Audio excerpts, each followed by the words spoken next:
Historiquement vôtre avec Stéphane Bern. Dans l'intimité de l'histoire.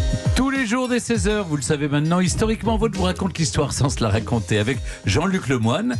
Et celle qui nous raconte des histoires dont elle seule a le secret, c'est Clémentine Portier-Kaltenbach. Aujourd'hui, Clémentine, vous nous racontez la folle histoire d'une noix de coco qui a fini sur un bureau et pas n'importe quel bureau. Bah oui, la noix de coco, c'est ça, c'est les îles, les tahitiennes, les vaïnés, les ukulélés, les palmiers. Bon, j'en reviens au propriétaire de cette noix de coco, c'était Kennedy. Kennedy, vous le savez peut-être, avait un frère pilote quand lui-même, venant de terminer Harvard, a émis le souhait de rentrer dans la marine. Et c'était pas du tout gagné parce qu'il avait des douleurs de dos chroniques. Il a ensuite traîné toute sa vie, le malheureux. On pense que c'était à la suite d'un match de football américain. Il s'est blessé et donc il avait ces problèmes de dos.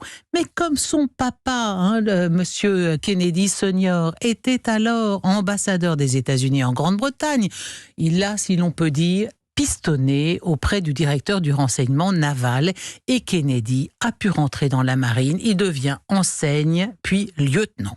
En avril 1943, il a 26 ans, il prend le commandement du PT-109, un torpilleur qui patrouille dans les îles Salomon, dans le Pacifique Sud. Donc on n'est pas à Tahiti, mais enfin c'est la même zone, disons. À la tête de ce torpilleur, il va quand même mener une trentaine de missions parfaitement réussies.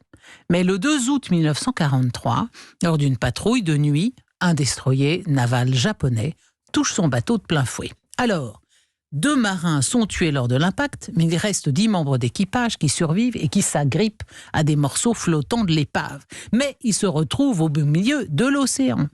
À l'aube, les survivants repèrent une petite île à l'horizon et donc Kennedy et ses camarades vont nager près de 6 kilomètres jusqu'à l'île.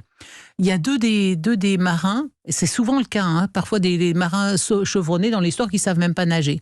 Donc à bord de son patrouilleur, il y a 2 marins qui ne savent pas nager. On les accroche à des planches, des restes du bateau, et on va les traîner sur 6 kilomètres. Quant à Kennedy, lui, il est très très bon nageur. Il était dans l'équipe de natation d'Harvard. C'était un sportif hors pair. Eh bien, il remorque le blessé. Donc, les 6 kilomètres, il va les nager en tenant dans sa bouche la sangle du gilet de sauvetage du soldat blessé. Vous imaginez ça? Il devait donc... Question pratique, il devait donc respirer par le nez, parce qu'il est serré les dents. Il a dû en avaler des... Et il est tellement exténué, il arrive quand même le premier sur l'île, alors qu'ils sont une dizaine et que tout le monde... C'est presque trop beau cette histoire, c'est un super-héros. Non, mais c'est tout à fait un super-héros. Il est tellement exténué que le blessé qu'il est en train de remorquer doit l'aider dans les derniers mètres, parce que tout blessé qu'il est, il est encore capable de quand même donner un coup de main à Kennedy. Alors, parvenu sur l'île, il faut bien boulotter, et boire. Alors on se jette sur les noix de coco, naturellement, parce que la noix de coco, ça permet de s'alimenter et de s'abreuver, comme on dit dans Koh-Lanta. Mais malheureusement, l'île est bien trop petite. Elle s'appelle au passage l'île Plum Pudding.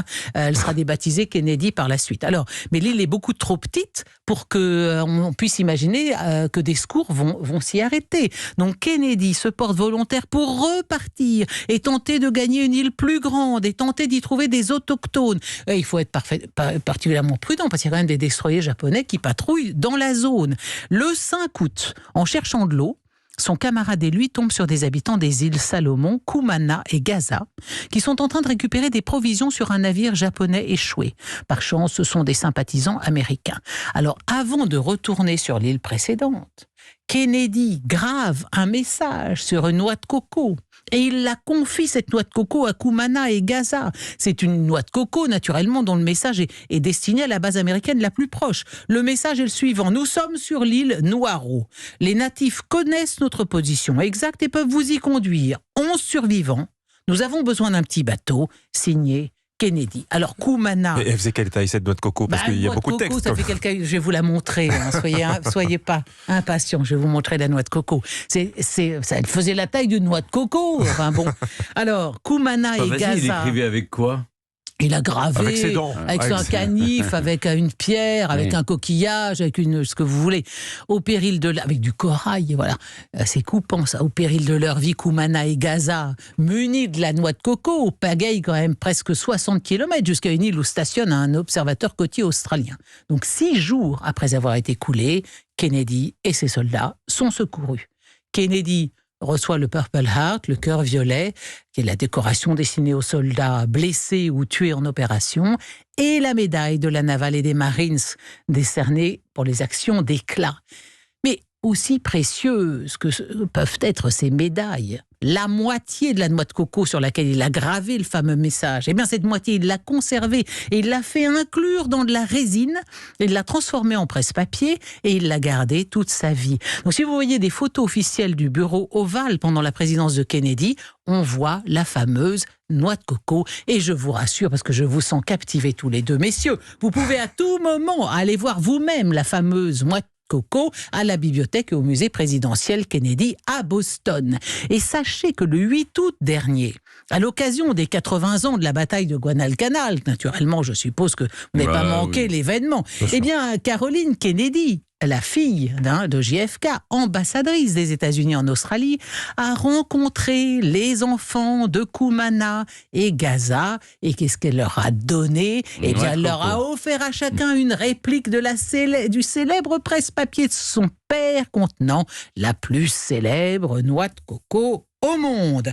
Et Super. que je vais vous montrer sur le champ. Faites passer, et j'invite nos auditeurs à regarder sur Internet la noix de coco presse-papier de John Fitzgerald Kennedy. Oui. Ah oui, c'est une noix de coco. Vous n'avez pas l'air séduit par les noix de coco, Stéphane? Si. Je les aime bien. J'aime bien les manger surtout. Merci beaucoup, Clémentine.